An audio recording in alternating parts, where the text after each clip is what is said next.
اعوذ باللہ من الشیطان الرجیم، بسم اللہ الرحمن الرحیم۔ گرے نالج کے معزز دوستو، السلام علیکم۔ میں ہوں ابراہیم اور آپ دیکھ رہے ہیں گرے نالج چینل۔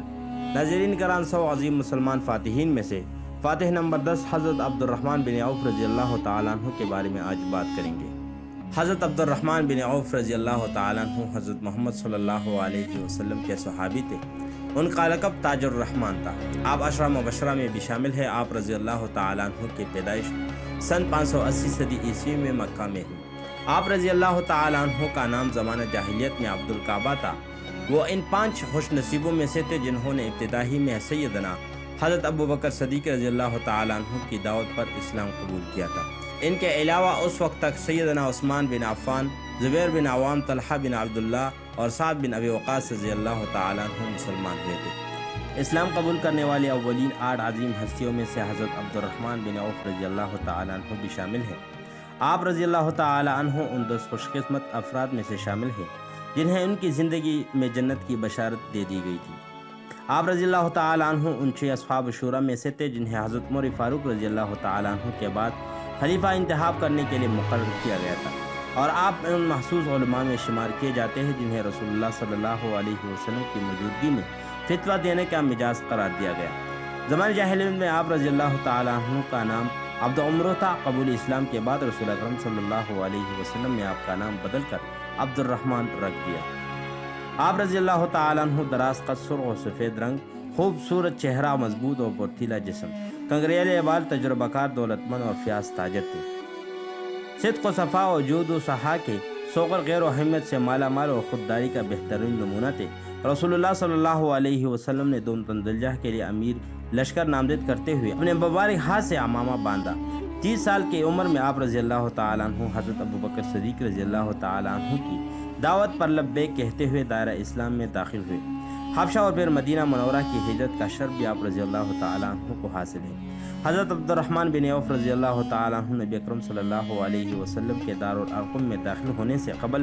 اور حضرت ابو بکر صدیق رضی اللہ تعالیٰ عنہ کے قبول اسلام کے صرف 2 دن بعد مشرف بالا اسلام ہے، اور اللہ کی راہ میں ابتدا و آزمائش کے ان تمام مراحل سے گزرے جن سے سابقون الاولون کو گزرنا پڑتا ہے، لیکن وہ آزمائش سے ان کے افعی استقلال کو ذرا بھی متزلزل نہ کر سکی، بلکہ وہ نہایت صدق دل اور خلوص نیت کے ساتھ اپنے دین پر قائم و دائم رہے، اور دوسرے بہت سے اہل ایمان کی طرح وہ بھی اپنے دین کو کفار قریش سے بچانے اور آزادی کے ساتھ اس پر عمل کرنے کے لیے حبشہ کی طرف ہجرت کر گئے۔ اور بعد میں جب رسول اللہ صلی اللہ علیہ وسلم کے اصحاب رضی اللہ تعالیٰ عنہ کو مدینہ کی طرف ہجرت کر جانے کا حکم ملا تو وہ مسلمانوں کے پہلے قافلے میں شامل تھے جس نے اللہ اور اس کے رسول صلی اللہ علیہ وسلم کے لیے ہجرت کا قصد کیا تھا۔ مدینہ پہنچ کر رسول اللہ صلی اللہ علیہ وسلم نے مہاجرین اور انصار کے درمیان مواخات کا رشتہ قائم کیا، اور اس موقع پر حضرت عبد الرحمن بن عوف رضی اللہ تعالیٰ عنہ کو حضرت سعد بن رفیع انصاری رضی اللہ تعالیٰ عنہ کے ساتھ رشتہ قوت میں منسلک کیا تو حضرت سعد بن رفیع رضی اللہ تعالیٰ عنہ نے کہا، میرے بھائی، میں مدینہ کا سب سے مالدار شخص ہوں اور میرے پاس اس وقت 2 باغ اور 2 بیویاں ہیں۔ تم دیکھ لو کہ دونوں میں سے کون سا باغ تمہیں پسند ہے تاکہ میں اس کو تمہارے حق میں دستبردار ہو جاؤں، اور دونوں بیویوں میں سے کس عورت کو اپنے حوالہ نکاح میں لانا چاہتے ہو تاکہ میں تمہارے لیے طلاق دے کر اس سے الگ ہو جاؤں۔ حضرت عبد الرحمن بن عوف رضی اللہ تعالیٰ عنہ نے جواب میں اپنے انصاری بھائی سے کہا، اللہ تعالیٰ آپ کے مال و دولت اور اہل عیال میں برکت دے، آپ صرف مدینہ کے بازار تک میری رہنمائی فرما دیجیے۔ چنانچہ حضرت سعد بن ربیع انصاری رضی اللہ تعالیٰ عنہ نے آپ کو بازار کا راستہ دکھا دیا، اور آپ نے وہیں سے اپنی تجارت کا آغاز کر دیا۔ آپ ضرورت کی چیزیں خریدتے اور فروخت کرتے رہے، اور وقت گزارنے کے ساتھ ساتھ آپ کے اس کاروبار میں آپ رضی اللہ تعالیٰ عنہ کو اس قدر منافع ہوتا رہا کہ آپ پس انداز کرتے رہے، اور کچھ ہی دنوں میں آپ رضی اللہ تعالیٰ عنہ کے پاس اس قدر رقم جمع ہو چکی تھی کہ جس کو بطور مہر ادا کر کے آپ رضی اللہ تعالیٰ عنہ کسی عورت سے نکاح کر سکتے تھے۔ جب حضرت عبد الرحمن بن عوف رضی اللہ تعالیٰ عنہ نے نکاح کر لیا تو آپ رسول اللہ صلی اللہ علیہ وسلم کی خدمت میں حاضر ہوئے۔ اس وقت آپ کے کپڑوں پر شادی کے موقع میں استعمال ہوئی خوشبو کے اثرات اور ان کے داغ دھبوں کو دیکھ کر حضور اکرم صلی اللہ علیہ وسلم نے آپ رضی اللہ تعالیٰ عنہ سے دریافت فرمایا کہ یہ کیا ہے؟ حضرت عبد الرحمن بن عوف رضی اللہ تعالیٰ عنہ نے عرض کی کہ یا رسول اللہ صلی اللہ علیہ وسلم میں نے شادی کر لی ہے۔ چنانچہ رسول اللہ صلی اللہ علیہ وسلم نے دریافت فرمایا کہ بیوی کو مہر میں کیا ادا کیا؟ حضرت عبد الرحمن بن عوف رضی اللہ تعالیٰ عنہ نے جواب دیا کہ 1 نواتا سونا۔ اے اللہ کے رسول صلی اللہ علیہ وسلم، 1 نواتا 5 درہم کے برابر کا وزن ہوتا ہے۔ نبی اکرم صلی اللہ علیہ وسلم نے فرمایا کہ ولیمہ کرو چاہے ایک بکری کی کیوں نہ ہو،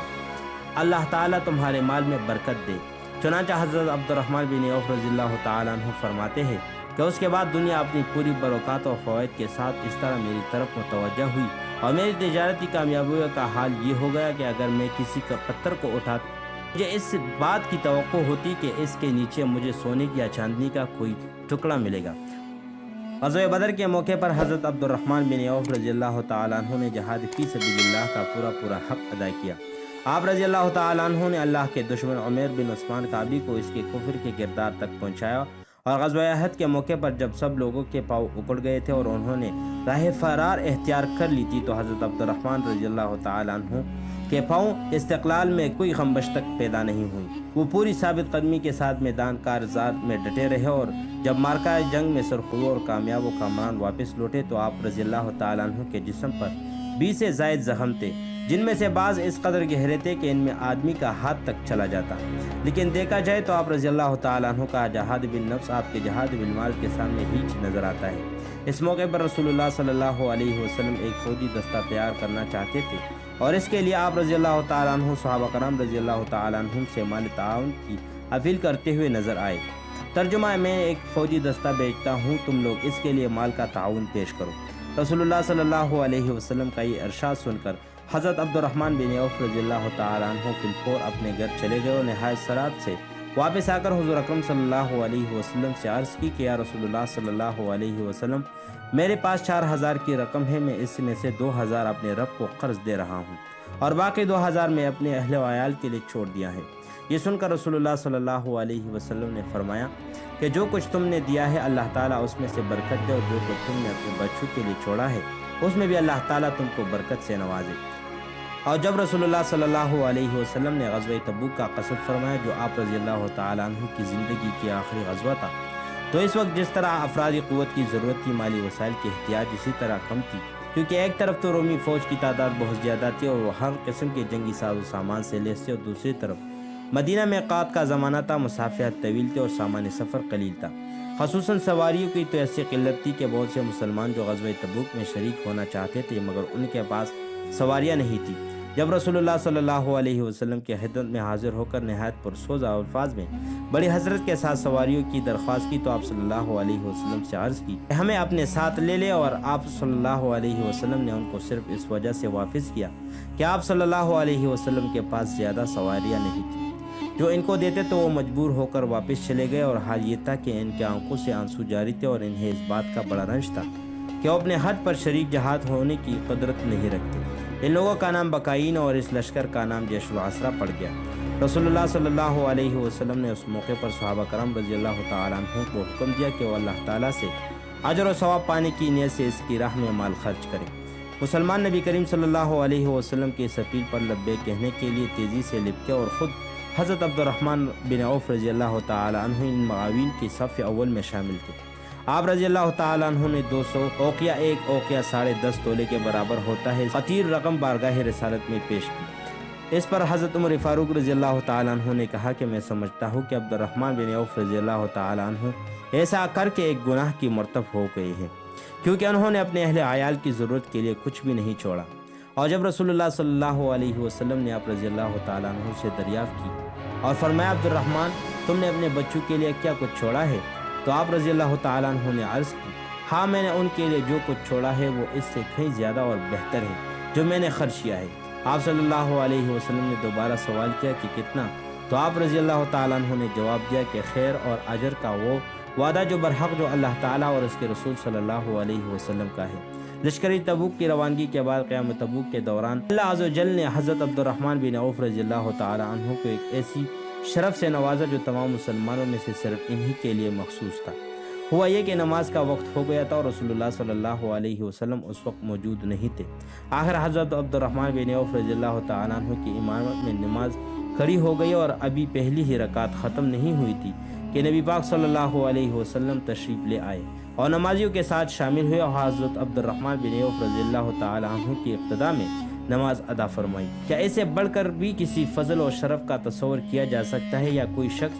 سرور دو عالم امام انبیاء حضرت محمد صلی اللہ علیہ وسلم کی امامت سے مشرف ہو۔ رسول اللہ حضرت محمد صلی اللہ علیہ وسلم کے وصال کے بعد حضرت عبد الرحمن بن عوف رضی اللہ تعالی عنہ امتحاد المؤمنین رضی اللہ تعالی عنہ کی ذاتی ضروریات اور ان کی نجی کاموں کی تکمیل میں ہماتن مصروف ہو گئے۔ وہ ان کی تمام حاجتیں پوری کرتے تھے، اور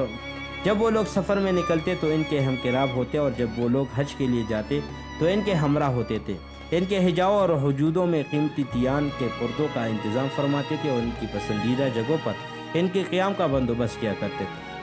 امہات المومنین رضی اللہ تعالیٰ عنہ کی دل و جان سے خدمت کرنا اور ان کے نزدیک پوری طور پر ان کا قابل اعتماد ہونا حضرت عبد الرحمن بن عوف رضی اللہ تعالیٰ عنہ کی وہ حیثیت تھی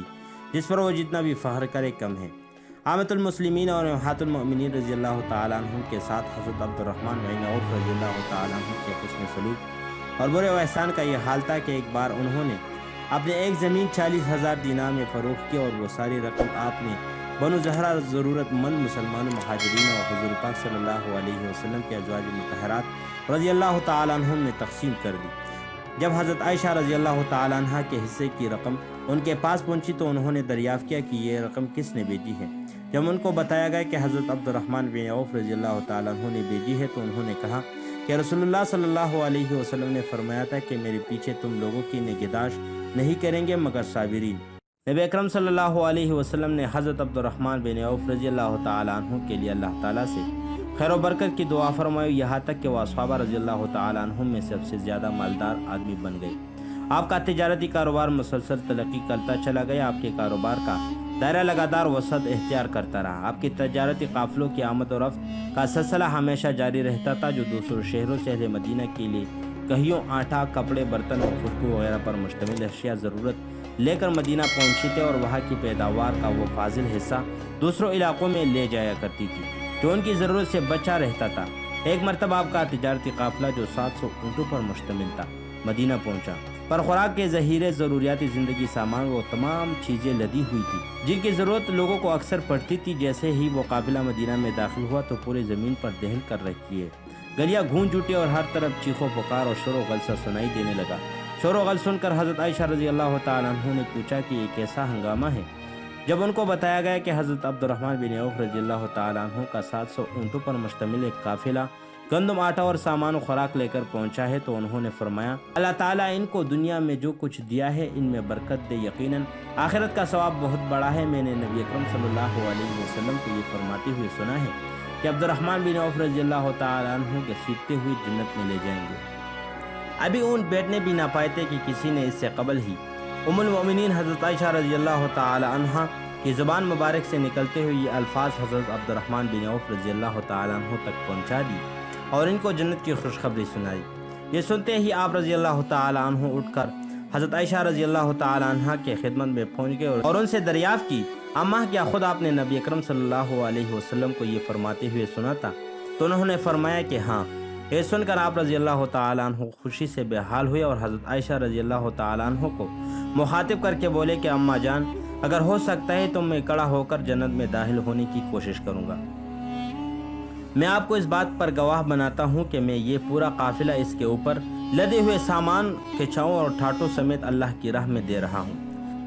اس روشن تابنات اور مبارک دن جس دن ان کو دخول جنت کی خوشخبری دی گئی تھی، حضرت عبد الرحمن بن عوف مال کمانے اور اسے اللہ کی راہ میں زیادہ سے زیادہ خرچ کرنے کی طرف غیر معمولی شوق اور جذبے کے ساتھ متوجہ ہوئے۔ چنانچہ وہ اپنے دونوں ہاتھوں سے خفیہ اور اعلانات دائیں اور بائیں ہر طرف مال خرچ کرنے لگے۔ انہوں نے 40,000 درہم صدقے کے طور پر دیے، پھر 200 اوقیہ سونا خیرات کیا، پھر مجاہدین فی سبیل اللہ کے لیے 500 گھوڑے اور دوسرے مجاہدین کے لیے 1,500 اونٹ فراہم کیے۔ اور جب ان کی وفات کا وقت قریب آیا تو انہوں نے اپنے غلاموں اور لونڈیوں کی ایک بڑی تعداد کو غلامی کے بندھن سے آزاد کیا۔ اور اس وقت اصحاب بدر میں سے جتنے اصحاب کرام رضی اللہ تعالیٰ عنہم زندہ تھے ان کے لیے ہر ایک کے لیے 400 دینار کی وصیت کی۔ چنانچہ ان حضرات نے وصیت کے مطابق وہ رقم لے لی۔ اس وقت ان کی تعداد 100 تھی اور انہوں نے امہات المؤمنین رضی اللہ تعالیٰ عنہم میں سے ہر ایک کے لیے کثیر رقم کی وصیت کی تھی۔ حضرت عائشہ رضی اللہ تعالیٰ عنہ اکثر ان کے لیے دعا کرتے ہوئے فرماتی تھی اللہ تعالیٰ ان کو چشمہ سلسبیل سے سیراب کر دے۔ حضرت عبد الرحمن بن عوف رضی اللہ تعالیٰ عنہ نے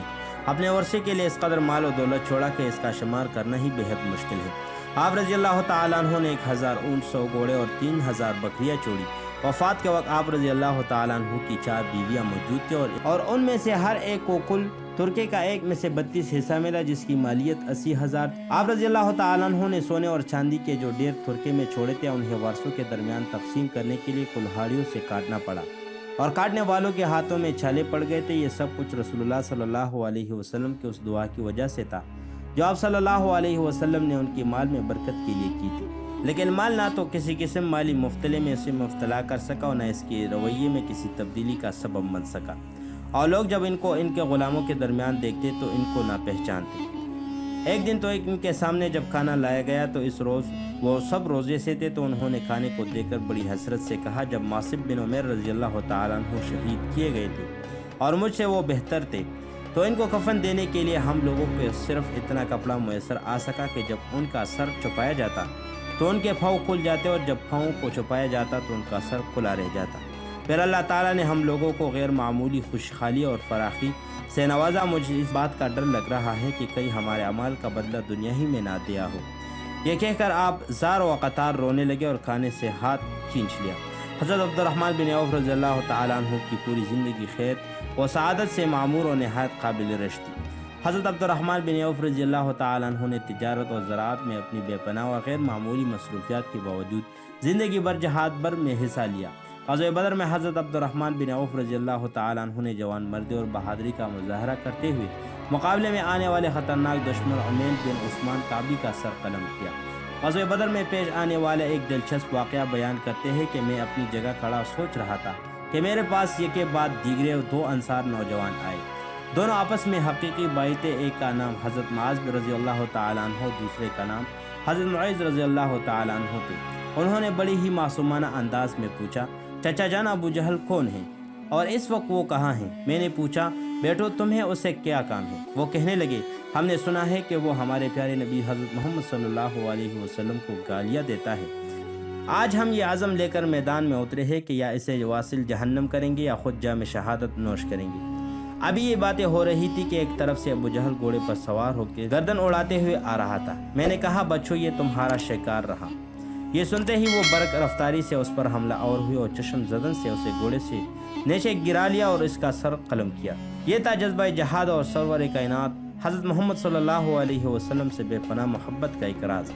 اس چھوٹی سی عمر میں ایک عظیم کارنامہ کے دشمن کا بڑا ستون پلک جھپکتے میں گرا دیا۔ 2 ہجری میں دومتن دجل کو اسلامی ریاست کا حصہ بنانے کے لیے لشکر اسلام کو روانہ کیا گیا۔ وہاں اسلام کا دشمن قبیلہ بنو کلب آباد تھا۔ حضور اکرم صلی اللہ علیہ وسلم نے حضرت عبد الرحمن بن عوف رضی اللہ تعالیٰ عنہ کو لشکر اسلام کا امیر مقرر کیا اور اپنے دست مبارک سر پر عمامہ باندھا اور جھنڈا تماتے ہوئے ارشاد فرمایا، بنو کلب کو پہلے اسلام کی دعوت پیش کرنا، اگر وہ نہ جائے تو بہتر، ورنہ اس سے ڈٹ کر مقابلہ کرنا، کسی بچے، عورتیں اور بوڑھوں کو قتل نہ کرنا۔ حضرت عبد الرحمن بن عوف رضی اللہ تعالیٰ عنہ نے حضور اکرم صلی اللہ علیہ وسلم سے ہدایت لے کر دومتل درجہ کی طرف روانہ ہوئے اور وہاں پہنچ کر پہلے 3 دن حکمت و دانائی کے ساتھ لوگوں کو واضح و نصیحت کی اور اسلام کی طرف حسن طریق سے دعوت دی۔ جب متاثر ہو کر بنو کلب قبیلے کا سردار طیب بن عمرو کلبی، جو عیسائیت کا گرویدہ تھا، دائرہ اسلام میں داخل ہوا اور اسے دیکھ کر بنو کلب کے بیشتر لوگ مسلمان ہوئے۔ جنہوں نے اسلام قبول نہیں کیا انہوں نے جزیہ ادا کرنے کی بنیاد پر ضمانت حاصل کر لی۔ دوسرا اہم واقعہ یہ پیش آیا تھا کہ قبیلے کے سردار اپنی بیٹی کا نکاح حضرت عبد الرحمن بن عوف رضی اللہ تعالیٰ عنہ سے کر دیا، اور اسی طرح دعوت و تبلیغ کی بنیاد پر یہ علاقہ پر امن طریقے سے فتح ہوا اور قتال و جدال اور خون ریزی کی نوبت نہ آئی۔ فتح مکہ کی تاریخ موقع پر حضرت عبد الرحمن بن عوف رضی اللہ تعالیٰ عنہ حضور اکرم صلی اللہ علیہ وسلم کے رفیق سفر تھے۔ فتح مکہ کے بعد حجۃ الوداع تک پیش آنے والے تمام مارکوں میں آپ رضی اللہ تعالیٰ عنہ نے بھرپور طور پر حصہ لیا۔ اس گتی کو سلجھانے کے لیے حضرت عبد الرحمن بن عوف رضی اللہ تعالیٰ عنہ نے بنیادی کردار ادا کیا۔ خلیفہ اول حضرت سیدنا ابو بکر صدیق رضی اللہ تعالیٰ عنہ نے اپنی زندگی کے آخری لمحات میں حضرت عمر فاروق رضی اللہ تعالیٰ عنہ کو خلیفہ نامزد کرنے کے لیے حضرت عبد الرحمن بن عوف رضی اللہ تعالیٰ عنہ سے مشورہ کیا۔ حضرت عمر فاروق رضی اللہ تعالیٰ عنہ کو نماز کے دوران جب خنجر لگا اور آپ نڈال ہو کر گر پڑے تو بقیہ نماز حضرت عبد الرحمن بن عوف رضی اللہ تعالیٰ عنہ نے جلدی جلدی پڑھائی اور حضرت عمر رضی اللہ تعالیٰ عنہ کو اٹھا کر گھر پہنچایا اور عرض یہ کہ آپ نے نائب نامزد کر دیے۔ اس موقع پر حضرت عمر فاروق رضی اللہ تعالیٰ عنہ نے 6 صحابہ کرام رضی اللہ تعالیٰ عنہ کا نام لیا اور فرمایا کہ 3 دن کے اندر ان میں سے کسی ایک کو اپنا خلیفہ منتخب کر لینا۔ ان 6 افراد میں حضرت عبد الرحمن بن عوف رضی اللہ تعالیٰ عنہ کا نام بھی شامل تھا۔ آپ کے علاوہ حضرت عثمان، حضرت علی، حضرت سعد، حضرت زبیر اور حضرت طلحہ رضی اللہ تعالیٰ عنہم کے نام تھے۔ امیر المومنین حضرت عمر فاروق رضی اللہ تعالیٰ عنہ کی تجہیز اور تکفین کے بعد 2 دن تک یہ مسئلہ غور طلب رہا کہ مسلمانوں کا نیا خلیفہ کون ہوگا۔ حضرت عبد الرحمن بن عوف رضی اللہ تعالیٰ عنہ اس موقع پر یہ تجویز پیش کی کہ 6 کے بجائے اسے 3 افراد تک محدود کر دیا جائے تاکہ خلیفہ کے انتخاب میں زیادہ آسانی ہو جائے۔ چنانچہ حضرت طلحہ حضرت عثمان کے حق میں دستبردار ہوئے اور حضرت زبیر حضرت علی رضی اللہ تعالیٰ عنہ کے حق میں دستبردار ہو گئے، جبکہ حضرت سعد نے حضرت عبد الرحمن بن عوف رضی اللہ تعالیٰ عنہ کے حق میں رائے دی تھی، لیکن آپ نے اپنا نام واپس لے لیا، اور اسی طرح آپ کو یہ حق حاصل ہوا کہ باقیہ 2 صحابہ کرام رضی اللہ تعالیٰ عنہم میں سے امت کے لیے جو بہتر ہوگا اس کے حق میں فیصلہ سنا دیا جائے۔ نہایت سوچ و بچار اور طویل غور و خوض کے بعد حضرت عبد الرحمن بن عوف رضی اللہ تعالیٰ عنہ نے حضرت عثمان بن عفان رضی اللہ تعالیٰ عنہ کی خلافت کے حق میں اعلان کر دیا اور آگے بڑھ کر ان کے ہاتھ کا بیعت کی۔ اسی طرح خواہش اسلوبی سے اس مسئلے کو نمٹا دیا گیا۔ جس دانائی اور دور اندیشی کے ساتھ یہ مسئلہ حل کیا گیا، یہ واقعی آپ کی زندگی کا ایک حیرت انگیز اور غیر معمولی کارنامہ ہے۔ امیر المومنین حضرت عثمان بن عفان رضی اللہ تعالیٰ عنہ کے دور خلافت میں حضرت عبد الرحمن بن عوف رضی اللہ تعالیٰ عنہ داغ اجل کو لبیک کہتے ہوئے جنت الفردوس کو سدھار گئے اور جنت البقیع میں دفن ہو گئے۔ آخری آرام گاہ تک لے جاتے ہوئے آپ کے جنازے کو رسول اللہ صلی اللہ علیہ وسلم کے ماموں حضرت سعد بن ابی وقاص رضی اللہ تعالیٰ عنہ نے کندھا دیا۔ آپ کی نماز جنازہ ذوالنورین حضرت عثمان بن عفان رضی اللہ تعالیٰ عنہ نے پڑھائی اور آپ کی نماز جنازہ مشائیت حضرت علی کرم اللہ وجہہ نے کی، اور ان کے الفاظ میں آپ نے اپنی عقیدت کا اظہار کرتے ہوئے فرمایا، آپ نے دنیا میں اس سے عمدہ حصہ کو اپنا لیا اور اس کو خراب حصے کو چھوڑ دیا۔ حضرت عبد الرحمن بن عوف رضی اللہ تعالیٰ عنہ کی وفات سیدنا عثمان بن عفان رضی اللہ تعالیٰ عنہ کے عہد خلافت میں ہوئی تھی۔ وفات کے وقت ان کی عمر مبارک 72 برس کی لگ بھگ تھی۔ انہوں نے وصیت کی تھی کہ میرا جنازہ سیدنا عثمان بن عفان رضی اللہ تعالیٰ عنہ پڑھائیے۔ چنانچہ ان کی وصیت کے مطابق عثمان بن عفان رضی اللہ تعالیٰ عنہ نے نماز جنازہ پڑھائی اور بقیع میں سپرد خاک کیا گیا۔ اللہ تعالیٰ اس کی قبر پر لاکھوں رحمت فرمائے۔ تو ہماری آج کی ویڈیو کا یہاں پر اختتام ہوتا ہے۔ مزید اس طرح کی ویڈیو کے لیے ہمارے YouTube چینل سبسکرائب کیجیے اور بیل آئیکن کو دبائیے تاکہ تمام نئی ویڈیو کی اپڈیٹ آپ کو بر وقت ملتی رہے۔ تو ملتی ہے اگلی ویڈیو میں، اس وقت تک کے لیے اپنے اور اپنے گردن والوں کا بہت سا خیال رکھیے۔ اللہ حافظ۔